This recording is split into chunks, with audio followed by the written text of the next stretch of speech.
and it was halfway buried. It's about this thick. It's about halfway buried. I pulled it up, unzipped it. I couldn't really see, and I opened it up and fucking hid. Buried under the dirt it was? Yeah, halfway. Okay. You can see a little part of it sticking out. And you said you noticed it On the evening of March 2nd, 2026, a routine dog walk in Cleveland, Ohio, led to one of the most disturbing discoveries in the city's recent history. What began as a concerned citizen's call to 911 would trigger a 8-hour investigation, ending in the arrest of a 8-year-old mother charged with killing her own daughters. This is a legal and procedural breakdown of everything that followed. How you doing, sir? We're checking up right now. Understood. If you go, you can see the case from back here. It's all the way straight to the back. Close to that sign? Yeah, see the little black... Straight ahead in front of me? Okay. Straight, it's a suitcase? It's a suitcase. I've been walking past it for about a week now because I take my dog. I stay right here. I take my dog. I usually walk her through there and then come around here. Okay. And for the last week, she's been it was like a mound of dirt. She's been stopped and sniffing like a little too long. Okay. And today I was like, well, I'm going to take it. I hope it's not what I'm... Right. And it was halfway buried. It's about this thick.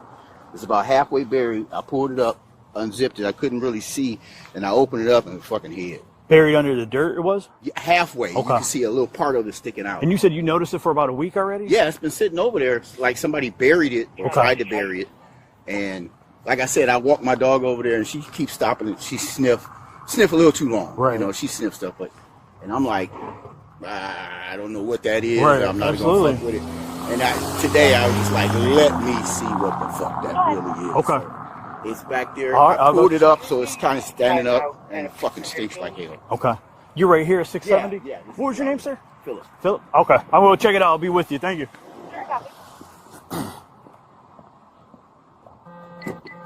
Thank you.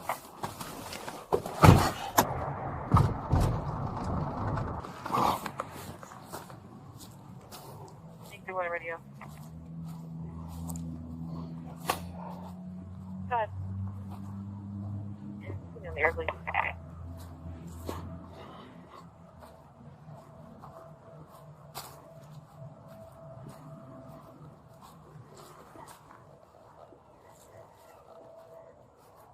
I got you.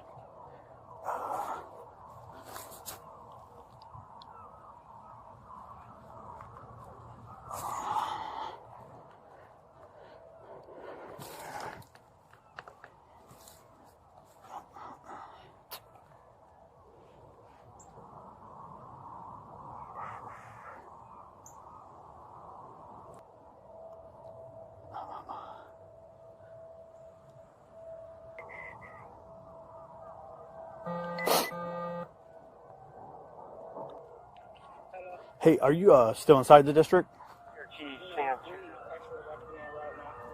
Okay. I was going to have you grab my flashlight, but that's all right. When you get up here, if you go down 162, like I went up Saranac to 162, you can just pull in this parking lot for this Ginn Academy, and you'll see me back here. So I haven't opened it yet. The dude I talked to, the caller, he said that there was this suitcase partially like buried in the ground that he said he's been noticing for like a week, and his dog keeps trying to get to it. So he said that he pulled it out today and to see what was in there because it was kind of heavy, and he noticed like a head and hurry, he just left it and called the police. So I'll just wait till you guys get here before I open it. All right.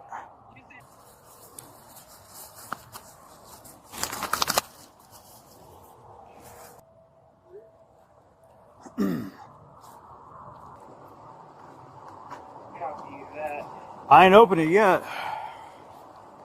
I left my flashlight. Oh, you got a flashlight. We're going to have to look and see.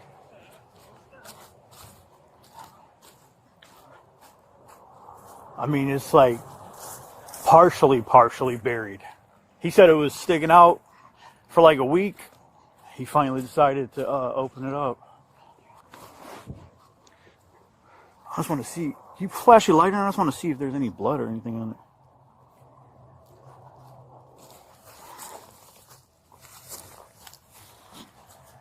No? Yeah. You on?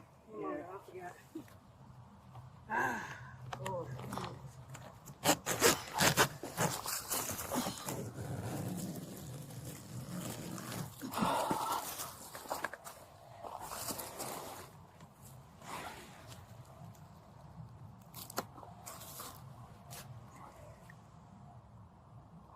You bring it closer. I can't see. Yeah, no. Oh yeah, it is.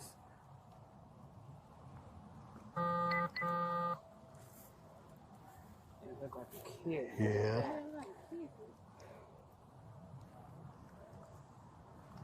I can't.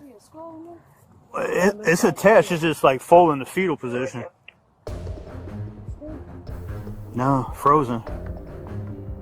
The Fourth Amendment requires law enforcement to obtain a search warrant before entering a private residence, no exceptions without exigent circumstances. Cleveland detectives correctly secured a warrant before entering Henderson's home on March 4th, fully complying with Payton v. New York, 1980. At arraignment, the 14th Amendment's Due Process Clause mandated three things: formal notice of all charges, the presumption of innocence, and the right to counsel. All three were observed. The public defender appeared, objected to the bond amount, and the court acknowledged Henderson's clean PSA score of 1 out of 6. Under Ohio Revised Code Section 2937.23, however, a judge may override a low PSA score when the nature of the alleged offense poses a demonstrated risk to public safety. 2 counts of aggravated murder against the defendant's own children clearly met that threshold, and the $2 million bond was legally sound. Police search warrant!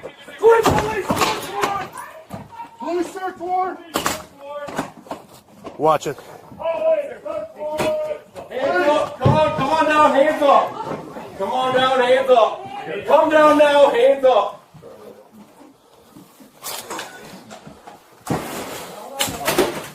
Bring it. Yeah, I'm gonna pass her out. Anybody else inside? Got her? Put the girl down. Got it. Anybody else here? Later. Go ahead. You good? Okay. Okay. I got you covered. Just hold on one second. I'm gonna wait for the car to pull in so you don't have to. Yeah. Yeah, you're good. I got you. It looks this color?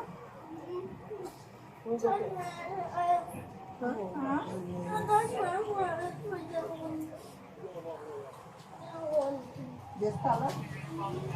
Is it upstairs? Open that door. Yep. Hey, where's your bear at? Sorry. Watch your stuff.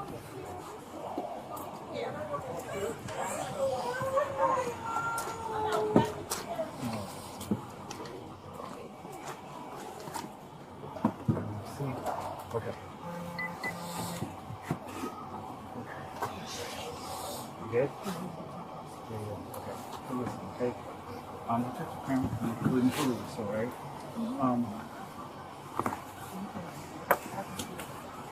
The first responding officer's handling of the scene reveals both strengths and a minor lapse. On the positive side, he gathered a full initial account from the reporting civilian, radioed for backup before approaching the suitcase, and conducted only an external examination, checking for visible blood without disturbing potential physical evidence. That approach is consistent with the National Crime Investigation Association's protocol for preserving chain of custody at an unclassified scene. The one procedural misstep: the officer's opening request to see a driver's license. That is a traffic stop protocol, not a witness interview protocol. It created no legal harm, but it signals a need for clearer officer training on how to properly initiate contact with cooperative civilian witnesses at crime scenes. The homicide unit's subsequent work DNA confirmation within 48 hours, arrest and protection of a surviving child was textbook. Block 4, grades and outro, max 80 seconds. Okay. Protect the crown, including police, all right?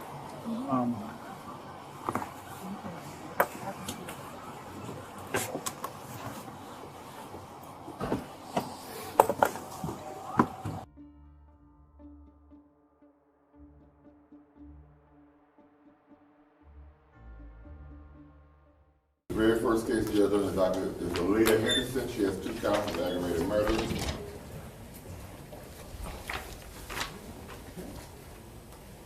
Good morning, Ms. Henderson. All right, so we're going to first hear from, regarding your bond, we're going to first hear from the prosecutor from the state and regarding charges against you, charges that you are presumed innocent, and charges that allow for you to have an attorney without cost.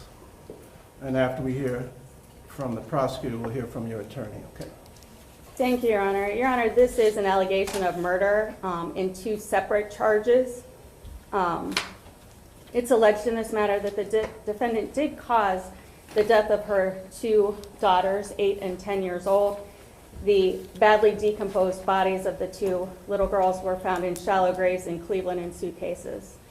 Your Honor, the defendant is 28 years old. She scores a 1 and a 1 on the PSA, has no record noted on the PSA.